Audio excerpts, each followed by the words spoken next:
नमस्कार, ये आकाशवाणी पटना है। अब आप अभिषेक दास से प्रादेशिक समाचार सुनिए। पहले मुख्य समाचार। आरा के कोपाली चौक के पास अपराधियों ने एक आभूषण शोरूम से लगभग 25 करोड़ रुपए मूल्य के जेवरात लूटे। पुलिस ने 2 अपराधियों को किया गिरफ्तार। प्रदेश के विभिन्न हिस्सों में बर्ड फ्लू के मामले सामने आने के बाद सरकार ने हाई अलर्ट जारी किया। जहानाबाद और पटना के बाद अब भागलपुर और मुंगेर में भी बर्ड फ्लू की हुई पुष्टि।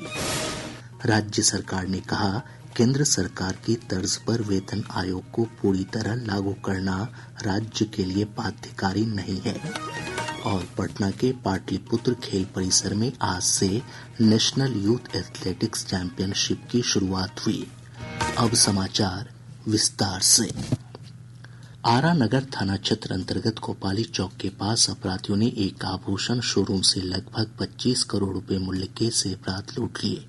पुलिस अधीक्षक मिस्टर राज ने बताया कि परहड़ा थाना पुलिस ने बबुरा छोटे पुल के पास 3 मोटरसाइकिल सवार अपराधियों को रोकने की कोशिश की, जिसके बाद अपराधियों ने पुलिस पर फायरिंग कर दी।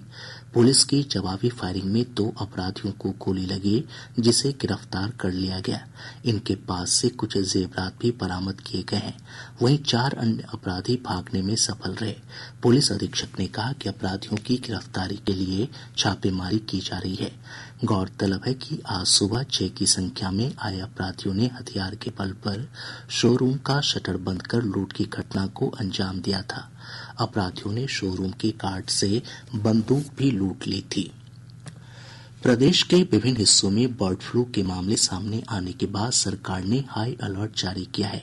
जहानाबाद और पटना के बाद अब भागलपुर और मुंगेर में भी बर्ड फ्लू की पुष्टि हुई है। भागलपुर में प्रशासन ने 5000 मुर्गे मुर्गियों को मारने का निर्देश दिया है। इधर पटना स्थित संजय गांधी जैविक उद्यान में एहतियात बढ़ा दी गई है।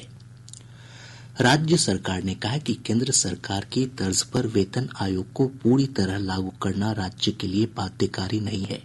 विधानसभा में कांग्रेस के अजय कुमार सिंह के प्रश्न के जवाब में प्रभारी मंत्री नीतीश मिश्रा ने कहा कि राज्य में वर्ष 2017 में 7वें वेतन आयोग की रिपोर्ट लागू की गई थी। इसके कई मुख्य प्रावधानों को लागू किया गया था। कांग्रेस सदस्य ने केंद्रीय कर्मियों की भांति राज्य कर्मियों को ग्रुप इंश्योरेंस, ग्रेच्युटी और अन्य सुविधा देने की मांग की थी। उन्होंने सरकार द्वारा दिए गए उत्तर को चुनौती देते हुए कहा कि महंगाई भत्ता 50% से अधिक होने पर ग्रेच्युटी को 20 लाख से बढ़ाकर 25 लाख रुपए किया जाए। सीपीएम के अजय कुमार ने भी इस मुद्दे पर सरकार को घेरा। राष्ट्रीय लोक जनशक्ति पार्टी रामविलास के राष्ट्रीय अध्यक्ष और केंद्रीय मंत्री चिराग पासवान ने दावा किया है कि बिहार विधानसभा चुनाव में एनडीए को 225 से अधिक सीटों पर जीत मिलेगी। उन्होंने कहा कि लोग अब राजद पर भरोसा करने वाले नहीं हैं। डबल इंजन की वो सरकार जिसका नेतृत्व प्रधानमंत्री जी राष्ट्रीय स्तर पर कर रहे हैं, मुख्यमंत्री नीतीश कुमार जी प्रदेश के स्तर पर कर रहे हैं। आज की तारीख में जनता मानती है कि यही वो गठबंधन है जो सही मायनों में बिहार को एक विकसित राज्य बना सकता है। ऐसे में बड़ी बड़ी बातें, दावे अब किए जा रहे हैं। ये वही दल है जिन्होंने सबसे ज्यादा पलायन करने के लिए जो जिम्मेदार थे, जिन्होंने बिहार को बदनाम कर उसको जंगल राज का नाम देने का काम किया है। ऐसे में बिहार की जनता कतई इनके ऊपर भरोसा नहीं करने वाली है। जैसे ही अभी चुनाव होंगे, एक बड़ी जीत के साथ 225 से ज्यादा सीटें जीतकर एनडीए का गठबंधन सरकार बनाने जा रहा है। इधर लोजपा आर की सांसद शांभवी ने कहा कि बिहार विधानसभा चुनाव के बाद इंडी गठबंधन पूरी तरह समाप्त हो जाएगा। बिहार की जनता ने आरजेडी की सरकार को धुतकार दिया है। हमने लोकसभा में भी देखा है, उनको जो आरजेडी की सरकार है वो नहीं चाहिए। और उपचुनाव में तेजस्वी यादव जी ने कहा था कि ये बिहार विधानसभा का सेमीफाइनल है, तो सेमीफाइनल में उनको पूरी तरीके से आरजेडी को खत्म कर दिया गया। तो हम लोग मजबूती के साथ खड़े हैं और बिहार विधानसभा चुनाव में आरजेडी को हम लोग, जैसे हमने पहले भी कहा था, इंडिया अलायंस को हम लोग विलुप्त कर देंगे और बिहार चुनाव के बाद इंडिया अलायंस कहीं भी नहीं बचेगा। भाजपा सांसद डॉक्टर संजय जायसवाल ने कहा कि इंडी गठबंधन को यदि बिहार विधानसभा चुनाव में 50 सीटों पर भी जीत मिलती है तो यह एक बड़ी बात होगी। संवाददाताओं से बातचीत में डॉक्टर जायसवाल ने कहा कि तेजस्वी प्रसाद यादव खुद एक डूबती नाव हैं। जिस तरह से उन्होंने घोटाला किया, जिस तरह से उन्होंने बिहार का विकास रोका, उसके कारण उनको हटाया गया। और वैसे व्यक्ति जिसको कोई बिहार में पूछ नहीं रहा वो क्या किसी के साथ गठबंधन करेगा, उनको गठबंधन को 50 सीटें अगर आ जाएं तो यही बहुत है। तेजस्वी यादव डूबते नाव हैं, जो कि उस पर जो सवारी करेगा वो लालू यादव के बोझ तले समाप्त हो जाएगा। राजद के वरिष्ठ नेता तेजस्वी प्रसाद यादव ने कहा कि एनडीए में शामिल दलों को आरक्षण से कोई मतलब नहीं है। आज पटना में संवाददाताओं से बातचीत में श्री यादव ने आरोप लगाया कि एनडीए में शामिल दल केवल सत्ता में बने रहना चाहते हैं।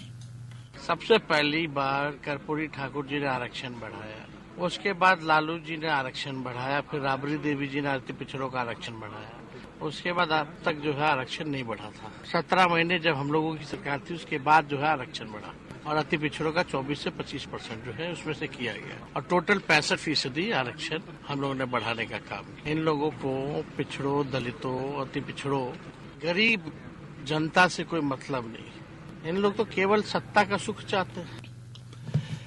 पूर्णिया से निर्दलीय सांसद पप्पू यादव ने तेजस्वी प्रसाद यादव के उस बयान की आलोचना की है जिसमें उन्होंने कहा था कि राजद अध्यक्ष लालू प्रसाद और स्वयं उन्हें महागठबंधन में निर्णय लेने का अधिकार है।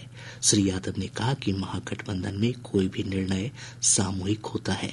उन्होंने कहा कि राजद के कोई भी नेता अकेले गठबंधन में निर्णय नहीं ले सकते हैं। महागठबंधन का निर्णय सामूहिक होता है, सबकी सहमति से होता है और महागठबंधन का निर्णय राहुल गांधी, प्रियंका गांधी, लालू यादव, माले के नेता सब मिल के लेंगे और कांग्रेस उसका नेतृत्व करेगी। सवाल ही नहीं उठता है कि आरजेडी और उनके कोई भी नेता अकेला सक्षम है निर्णय लेने के लिए। वो अपने पार्टी के निर्णय लेने में सक्षम है। महागठबंधन का निर्णय कांग्रेस नेतृत्व के साथ बैठ के ही होगा, अलग नहीं हो सकता है और न थोपे जा सकता। कांग्रेस 16 मार्च से पलायन रोको नौकरी तो पदयात्रा की शुरुआत करेगी। पटना स्थित प्रदेश मुख्यालय सदाकत आश्रम में पार्टी के प्रदेश प्रभारी कृष्णा अल्लावरू ने ये घोषणा की। उन्होंने कहा कि एनएसयूआई और युवा कांग्रेस की ओर से चंपारण के भितिहरवा आश्रम से पद यात्रा की शुरुआत होगी। इस यात्रा में जो भी कांग्रेस का कार्यकर्ता हो या नेता हो, वो सीधा मुद्दों को लेकर जनता की आवाज बनकर सरकार के खिलाफ आवाज उठाने का काम करेगा और यात्रा में जनता तक इन मुद्दों को लेकर जागरूकता फैलाने का काम करेगा। प्रादेशिक समाचार आप आकाशवाणी पटना से सुन रहे हैं। ताज़ा समाचारों के लिए आप हमारे एक्स हैंडल AIR News_पटना पर जा सकते हैं। प्रधानमंत्री नरेंद्र मोदी कल 2 दिवसीय यात्रा पर मॉरिशस जा रहे हैं। श्री मोदी मॉरिशस के राष्ट्रीय दिवस समारोह में मुख्य अतिथि के रूप में शामिल होंगे। प्रधानमंत्री की यात्रा पर विदेश मंत्रालय के प्रवक्ता रणधीर जायसवाल से भोजपुरी में विशेष बातचीत का प्रसारण कल 8:15 पर आकाशवाणी के पटना समेत कई अन्य केंद्रों से किया जाएगा। मॉरिशस, जहां आधी से ज्यादा आबादी की जुबान है भोजपुरी, कल प्रधानमंत्री नरेंद्र मोदी होंगे वहां। इस दौरे से पहले विदेश मंत्रालय के प्रवक्ता रणधीर जायसवाल से भोजपुरी में होगी बातचीत, जिसका प्रसारण आप सुन सकेंगे 8:15 पर पटना, सासाराम, वाराणसी, गोरखपुर और ओबरा के आकाशवाणी केंद्रों से। राज्य सरकार ने कहा कि मुख्यमंत्री लघु उद्यमी योजना के कार्यान्वयन के लिए मुख्य सचिव की अध्यक्षता में एक उच्च स्तरीय समिति का गठन किया जाएगा। विधानसभा में एक प्रश्न के उत्तर में उद्योग मंत्री नीतीश मिश्रा ने कहा कि यह समिति सामाजिक आर्थिक सर्वेक्षण की रिपोर्ट के वैज्ञानिक तरीके से इस्तेमाल पर सुझाव देगी। उन्होंने कहा कि योजना के तहत वित्तीय वर्ष 2023-24 के लिए 40,000 से अधिक, जबकि वित्तीय वर्ष 2024-25 के लिए लगभग 60,000 लाभार्थियों का चयन किया गया है। इस वित्तीय वर्ष का 24-25 का, क्योंकि जितने लोगों ने आवेदन दिया था उनके डॉक्यूमेंट्स में त्रुटियां थी, तो उस स्क्रूटनी के बाद लगभग 40,000 को योग पाया गया, तो उनको राशि दी गई। इसी महीने के 7 तारीख को वित्तीय वर्ष 24-25 में पिछले वर्ष के लक्ष्य को और इस वर्ष के लक्ष्य को जोड़ के 59,000 लोगों का चयन किया गया है और 11,000 लोगों को वेट लिस्ट में रखा गया है कि जिनके डॉक्यूमेंट्स में त्रुटियां होंगी तो वेट लिस्ट में से लिया जाएगा। उद्यमिता का एक नया कल्चर बिहार में प्रारंभ हो रहा है, जहां ग्रामीण स्तर पर मुख्यमंत्री उद्यमी योजना और या बिहार लघु उद्यमी योजना के माध्यम से हम स्वरोजगार के लिए बढ़ावा दे रहे हैं। पूर्वा हवा के प्रभाव से राज्य के अधिकतम और न्यूनतम तापमान में बढ़ोतरी हुई है। पिछले 24 घंटों के दौरान 33.5 डिग्री सेल्सियस अधिकतम तापमान के साथ बक्सर राज्य का सबसे गर्म स्थान रहा।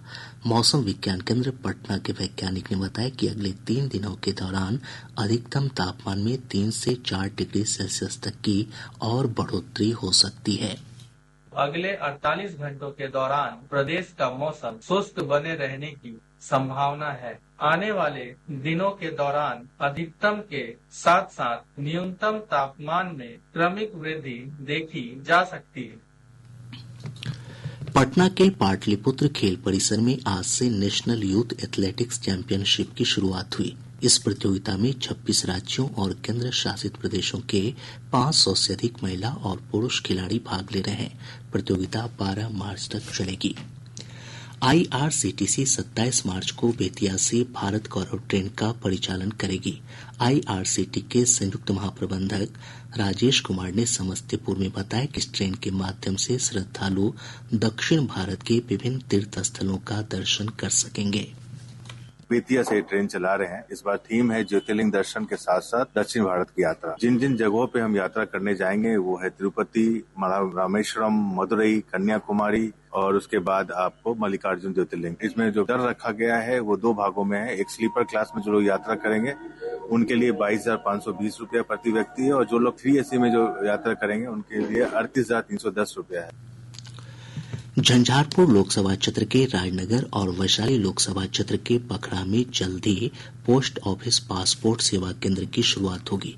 पटना के क्षेत्रीय पासपोर्ट अधिकारी ने बताया कि 22 मार्च को इन दोनों पासपोर्ट सेवा केंद्रों का औपचारिक तौर पर शुभारंभ होगा। राज्य में अभी 35 पोस्ट ऑफिस पासपोर्ट सेवा केंद्र संचालित हैं। पटना के बुद्धा कॉलोनी थाना क्षेत्र अंतर्गत बिहार राज्य भारत स्काउट एंड गाइड कार्यालय परिसर में अपराधियों ने एक युवक की गोली मारकर हत्या कर दी। और अब अंत में मुख्य समाचार एक बार फिर। आरा के कोपाली चौक के पास अपराधियों ने एक आभूषण शोरूम से लगभग 25 करोड़ रुपए मूल्य के जेवरात लूटे। पुलिस ने 2 अपराधियों को किया गिरफ्तार।